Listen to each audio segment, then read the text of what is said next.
Hello, dear viewers, and welcome to a new episode of Business Insider.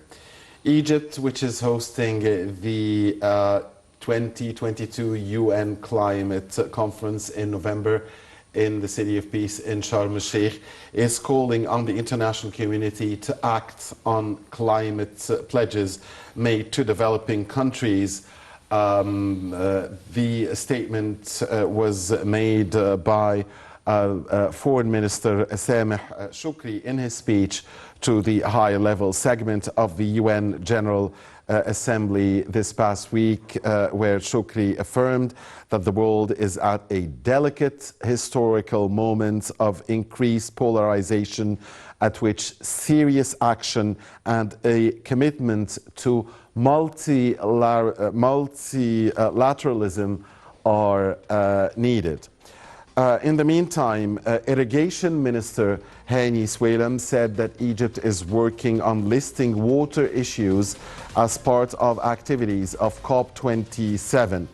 The Irrigation Minister said the gathering would be an opportunity to put the water sector on top of the international agenda of climate, especially in light of the climate phenomenon handled in several countries that demand rallying international efforts in the field of adaptation and reducing the negative impact of climate change.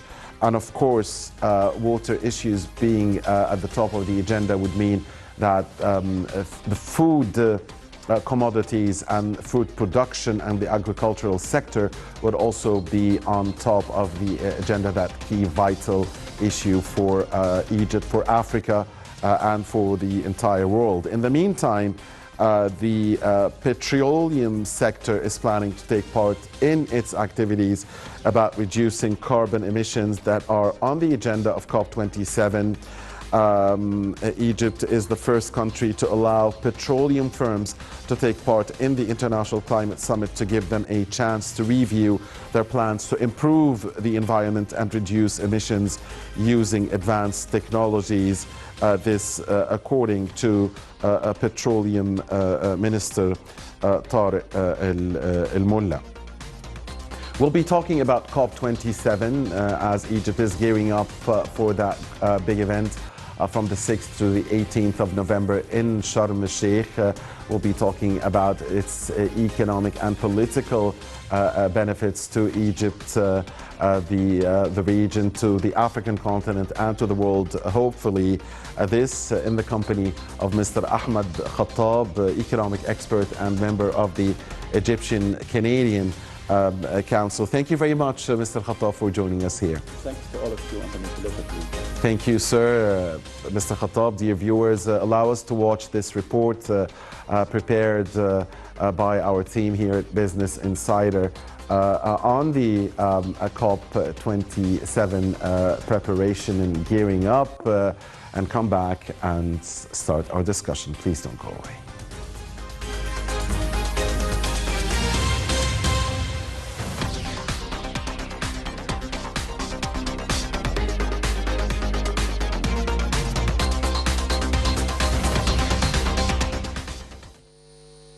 COP27 offers a unique moment for leaders from across the world to build pathways for a more resilient and sustainable agenda that places climate change at the forefront of future economic prosperity, with particular opportunities for emerging markets.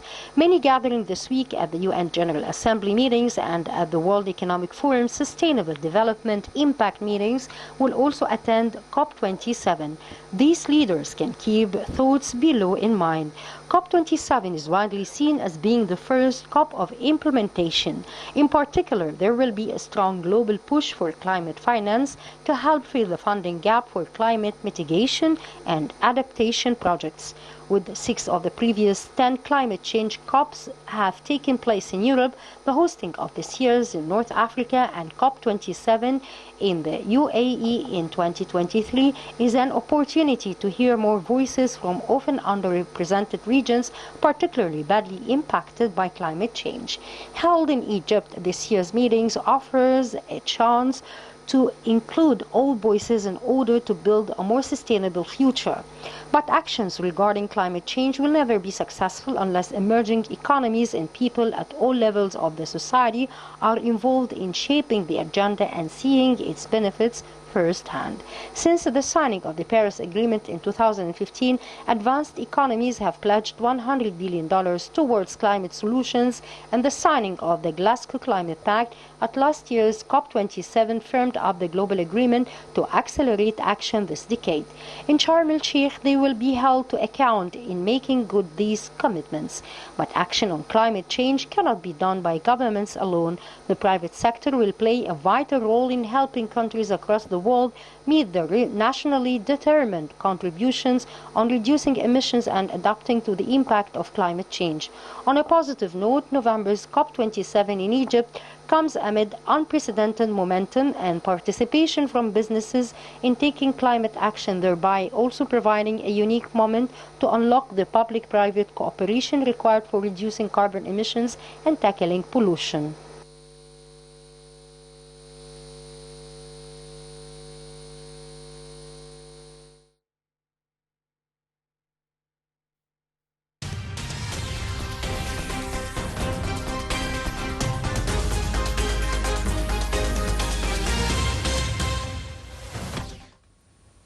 Many thanks to Abir Hussein and Rasha Abdul Hamid for this report. Back here with our dear guest in the studio, Mr. Ahmed Khattab, economic expert and member of the Egyptian Canadian Council. Mr. Khattab, I want to start by Foreign Minister Shukri's speech at the UN, where he said that there is a need for developed countries to convert the debt they hold into joint investment projects which would create more job opportunities and contribute to positive economic growth. He said that the food crisis faced by Africa, we know that Egypt is hosting this edition of COP on behalf of Africa as well. Mr. Shukri said that the food crisis faced by Africa is the consequences of many years in which there has been a failure to hit the targets of the Sustainable Development Goals, SDGs, particularly those related to hunger and food security. And he said that this issue must be tackled at its root causes.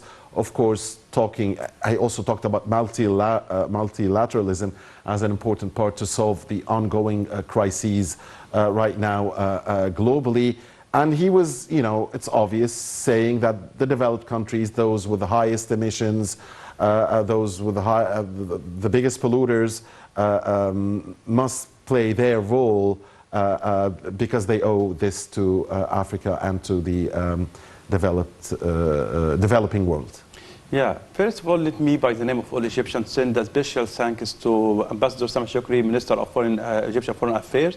Minister Sameh Shoukry, with cooperation with Dr. Mahmoud Muhyiddin, play a very essential role in order to make a hosting of the COP27 in Sharm el-Sheikh. And the main topic of this conference to encourage the intertrade between all Africa. If we go back to the letter of our President Fattah al-Sisi, when he promised all African countries this conference COP27 will discussing all problems relating to poverty, especially in Africa, not only in Egypt. And Africa as a key country in Middle East and in Africa, especially South Africa, we will play a very vital role in order to make a new solution to the agriculture, not only in Egypt, but in Egypt with the cooperation with African countries like South Africa, like Nigeria, and a lot of African countries have a very good relation and solid relation with Egypt, especially after the crisis between Russia and Ukraine, and we face some shortage of corn from Ukraine and from Russia, and all the production of Egypt will increase day by day, and this is one reason of the climate change, and make a reclamation and implementation of the land, and make saving of water, and make a lot of solution to the agriculture field, especially in Egypt. We have a green area, and we can able to make a new plantation of land.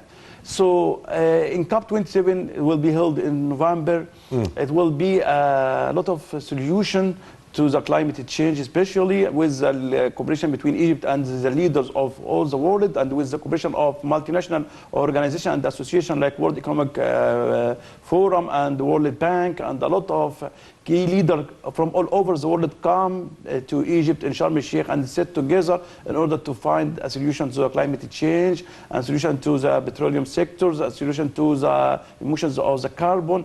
By 2050, we should be zero carbon, and we should make some amendment related to carbon already existed in the atmosphere in order to be zero pollution. So COP27 in Sharm el-Sheikh will lead Egypt as a key country in Africa to be zero carbon by 2030 or by maximum 2050. Now, I also want to, Mr. Khattab, tackle what the irrigation minister, Hani Swalem, said. He wants water issues at the top of the agenda. When he says water issues, then of course water is related to agricultural and to production of food. And he said that Egypt is ready to be the regional center in the African continent in the field of building abilities in all issues related to water and climate change. What about that step as well? Water issues being put on the table, and Egypt will try to make it a top area of discussion. Yeah, Minister of Irrigation, Dr. Hani Swalem, have a world experience, especially from Germany, because he have a lot of study in university in Germany. And back to Egypt with a very accumulated experience, especially related to saving of the water and the recycling of water. Like we launching from the 2 months or 3 months Bahr al-Bakar sanitation, water sanitation, and it will be add value, and will be the ideal proposal will be presented in the COP27, because in Egypt we have 4 initiatives. One of the most important, Bahr al-Bar sanitation, water sanitation, and a lot of projects like Grand Museum also, and solar energy, solar energy, and the Haya Karima, I think. The long life or Haya Karima, our decent life issue, yes, also is very for initiative Egypt will produce to the world in the COP27. Dr. Hani Swalem will work together with the government under the leadership of Dr. Mustafa Madbouli in order to make a cost saving of water, and in the same time try to support the agriculture minister and agriculture in order to sectors to increase the size of the reclamation of land, and by supporting with the clean water, even it will be bring from the River Nile or underground or from the Red Sea or Mediterranean Sea. So I think we have a great experience in the field of cost saving in the water, and we also working together with the world in the climate change, especially related to water. Indeed, and Mr. Khattab, the irrigation minister said the initiative aims at achieving integration between water policies and scientific research, and to try and prepare future measures for an early warning system. So he wants to apply early warning systems. He wants the world, to be partners in this, detect what could happen in the future as problems in the vital area of water security. So this is very important. Also, this past week, the petroleum sector had petroleum minister had a very important statement when he said that I want to give the chance to petroleum companies, and Egypt is the first to host petroleum companies in a COP meeting, and to give them a chance to review plans to improve the environment and reduce emissions using advanced technologies. I guess this is also an area where the world could gain if we unite hands. Minister of Petroleum Engineering Tariq Mullah do a great achievement, especially in the last 4 years, in the new recovery, especially gas and gas and oil field, like Zohr, for example. And Egypt now is a strategic and the hub market for the liquid gas. Especially, we have a cooperation with many country in order to make export of the liquid gas, especially after the pandemic and the crisis between Russia and Ukraine, and the price of liquid gas increase. So it will be a vital chance to Egypt, and we'll also discussing this issue in the COP27. And nowadays Egypt have a surplus of liquid gas, and we start to make export of liquid gas to the Europe and all over the world, and bring it to the economy of Egypt foreign currency from euro and the dollars. So a lot of also industry related to gas and such petrochemical sector growing, and export of petrochemical industry increased by at least 300% in 22 and 21, especially after the crisis of and pandemic between Russia and Ukraine, because all Europe countries will depend mainly in Egypt and some Arab area like Saudi Arabia and the United Arab Emirates, and import all their needs from petrochemical center from Egypt and from Saudi Arabia and from also the Gulf country. So I think Egypt today have a good chance to discuss the transportation of a lot of mega industries to work with the gas, especially gas, emissions of carbon less than many different source of energy. Yes. And the world today try to make a new recovery of the liquid gas. Because it will be sustainable for the coming 20 or 30 years, for example. Now, an important area, I think, Mr. Khattab, which will be discussed in Sharm el-Sheikh in November, is the role of the financial sector, the banking sector, in financing green projects, green businesses, environmentally friendly businesses.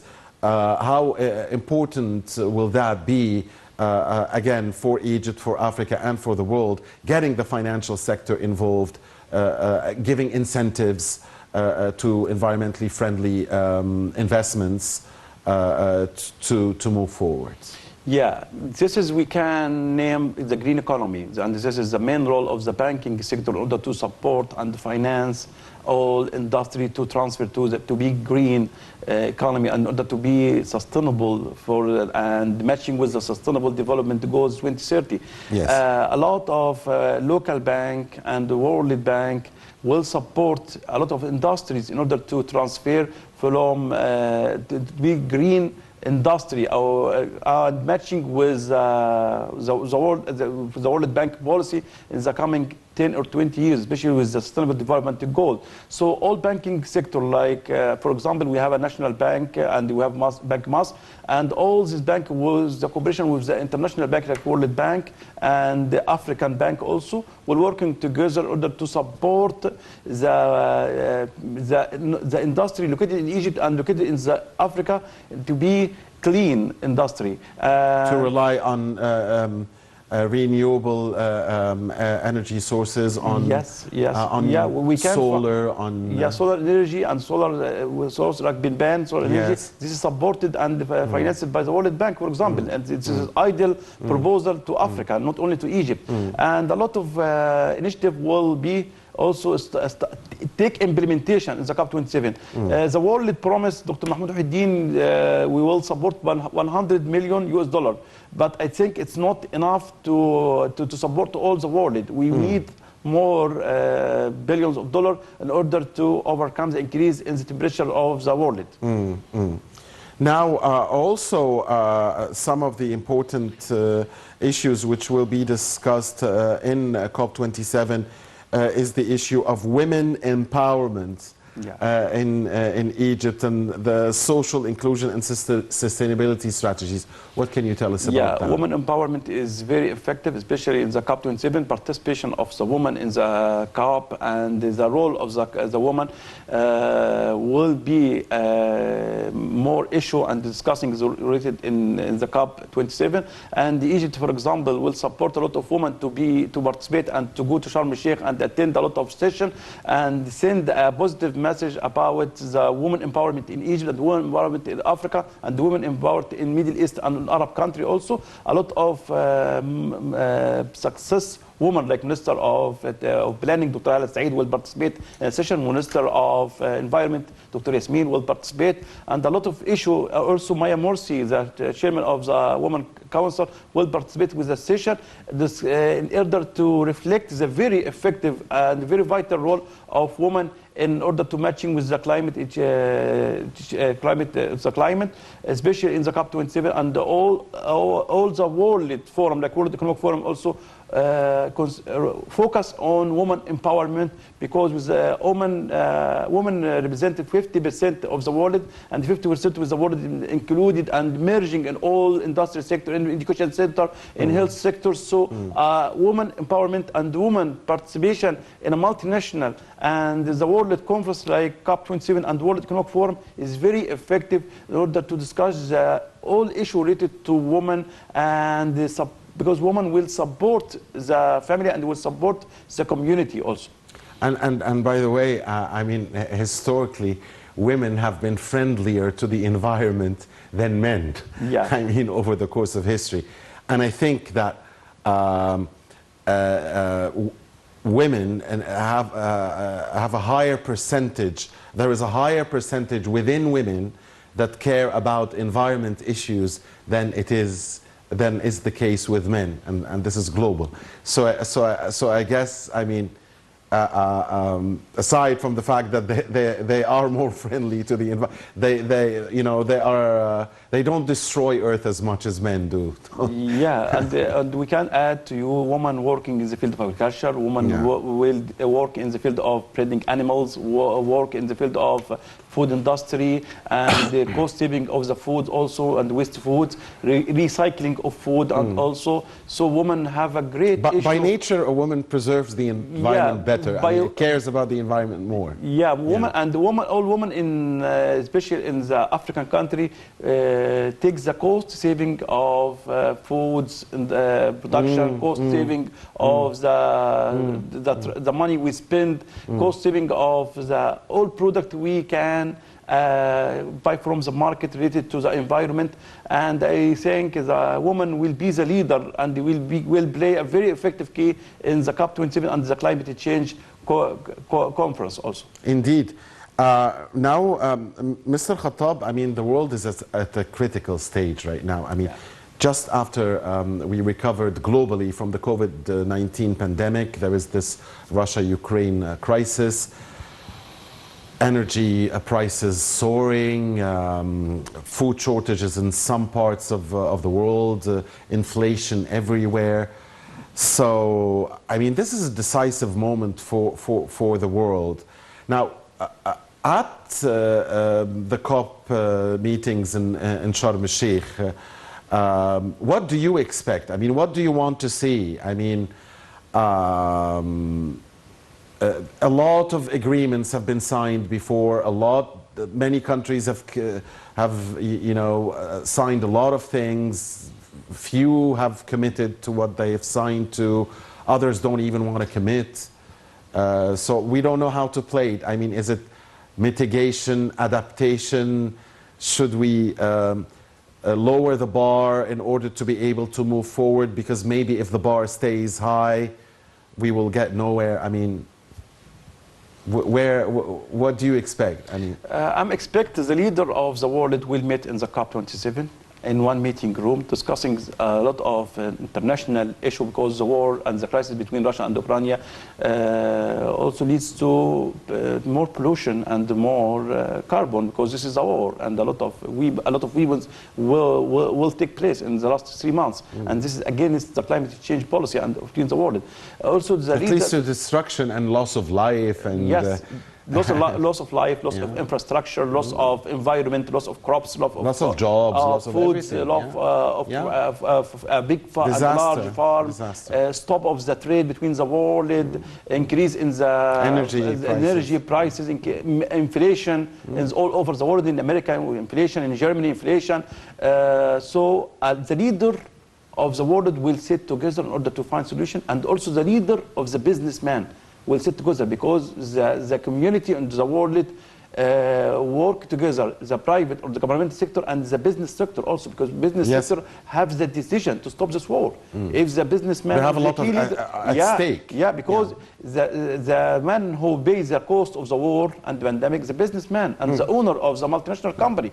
So I think the leader of the world, as the president of Fattah al-Sisi and the president of America, president of Germany, French, and also president of Russia, Putin, I think all these leaders sit together in order to stop the war and they take the peace action in order to solve the problem. The problem between Russia and Ukraine not solved by weapons, it will be solved by the negotiation, political negotiation. And the businessman and the key businessman in the world should take the decision of stop this war and stop to accept the increase in price or inflation. Yes. We should present the goods and services to the world peoples with a very cheap price. A lot of businessmen and American citizens homeless today in America, for example, and also in Africa. A lot of countries in Africa under today face the poverty because of the shortage of food. So the leader and the wisdom of the president of the world, which sit together in Sharm el-Sheikh, the city of peace, in order to find a solution to stop the war and take the negotiation process in order to overcome any problem between Russia and Ukraine, or between China and Taiwan, for example. And the world should work according to win-win and mutual cooperation and win-win situation and win-win solution between the world, because this is the right way to solve the problem of inflation. A lot of the World Bank and Central Bank increase the interest. Increase the interest lead to more inflation, the price, and lead to reduction, lead to increasing prices, lead to less than the volume of trade between the world, and this leads to increase the unemployment rate. So a lot of problems and the challenge face all the world during the coming year, especially 2023, as a result of the war between Russia and Ukraine and the COVID-19 pandemic also. Now, you know, one of two things could happen. I mean, maybe because of the Russia-Ukraine crisis and how it is really overshadowing everything, there is a fear that such a crisis would even overshadow the efforts to try to solve the problems of our Earth.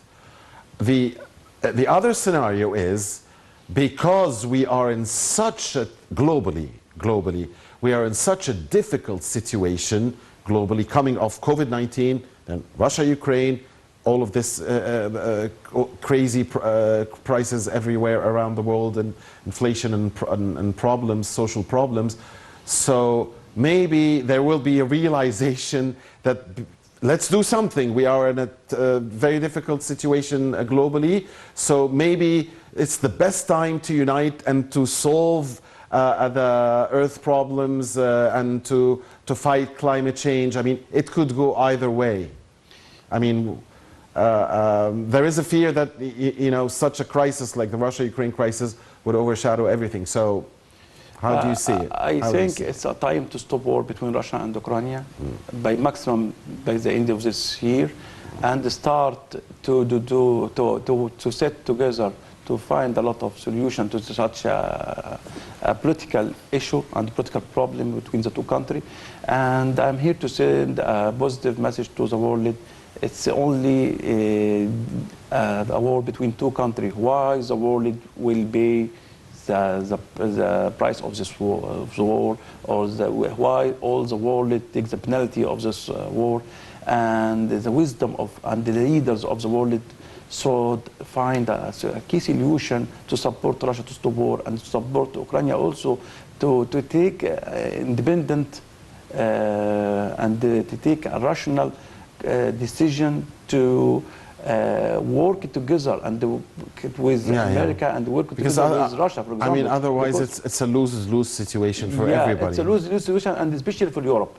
Germany and France and the UK also have a... For everybody, for the world. Even we are in Egypt also, as African country, we face some problem because we have a trade with Russia and we have a trade with Ukraine.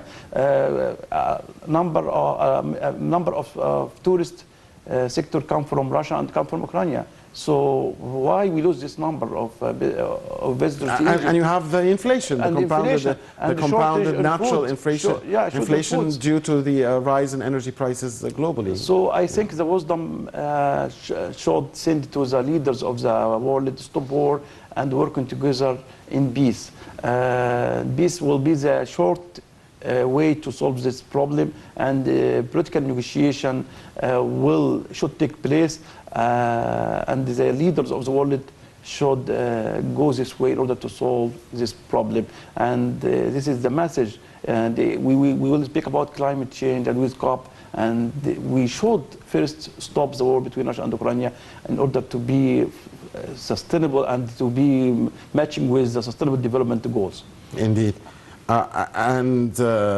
We don't want such a big crisis, as big as it is, the Russia-Ukraine crisis, to overshadow something which must be done, which is protect our Earth, which is fight global warming, which is we have to go green. Green has been the key word recently. And speaking of going green, there is now much attention given to the green hydrogen production and to renewable energy and energy conversion at large.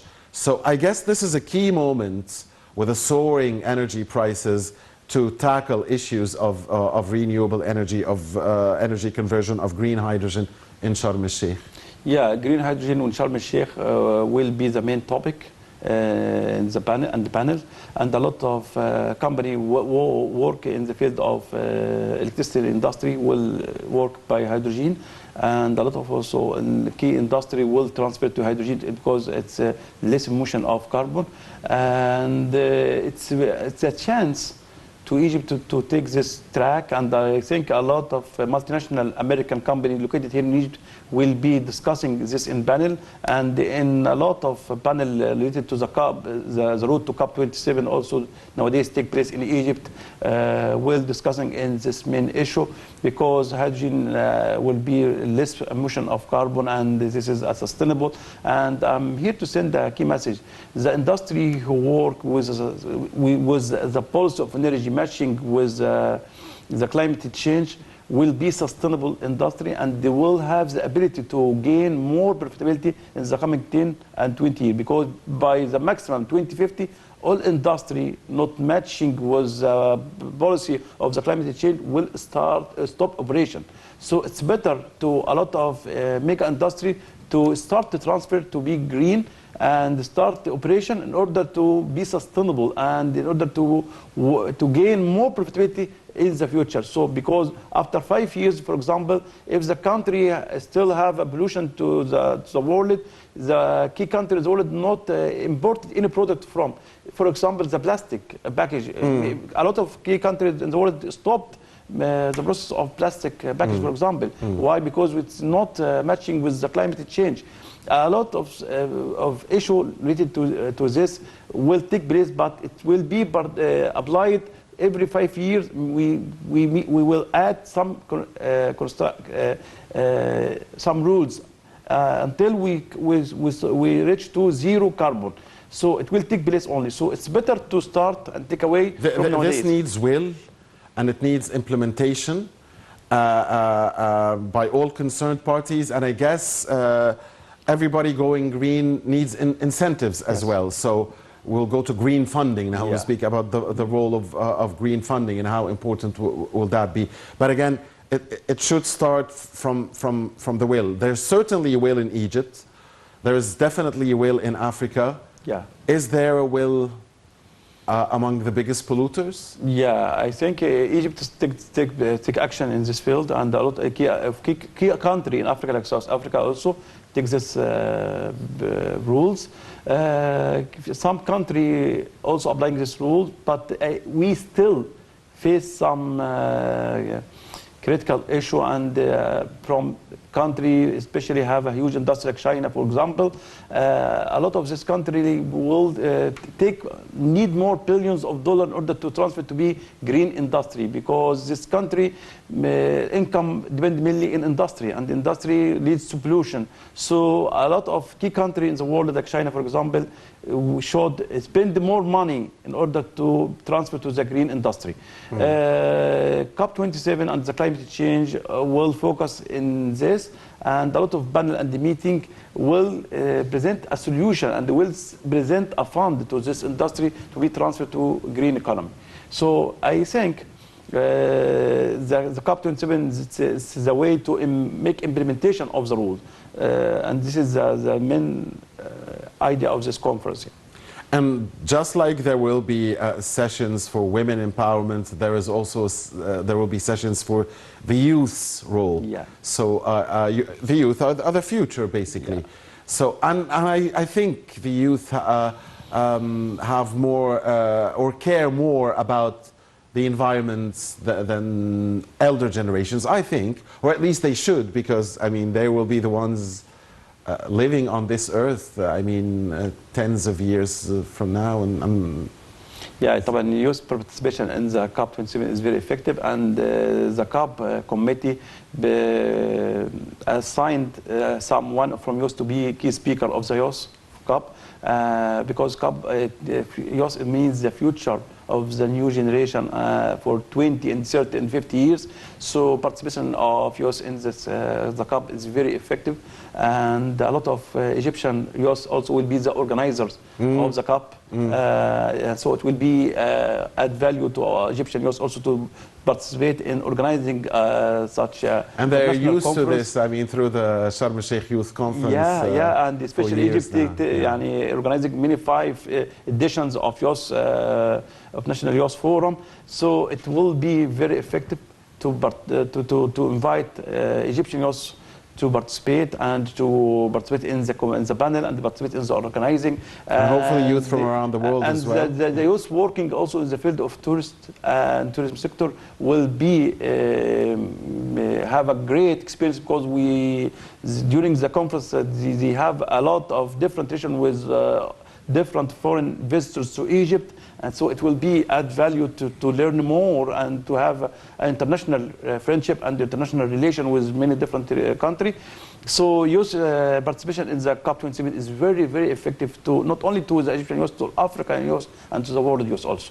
Indeed. And unfortunately, that's all the time we have, dear viewers. Thank you very much, Mr. Ahmed Khattab. Always a great pleasure to have you with us. Mr. Ahmed Khattab is an economic expert and member of the Egyptian-Canadian Council. Thank you, sir, very much. Thank you to all of you. Hope to see you again. Thank you. Thank you. Dear viewers, next week, same time, is a new edition of Business Insider. Until then, this is Mohammed Abdelrahim, and this is goodbye.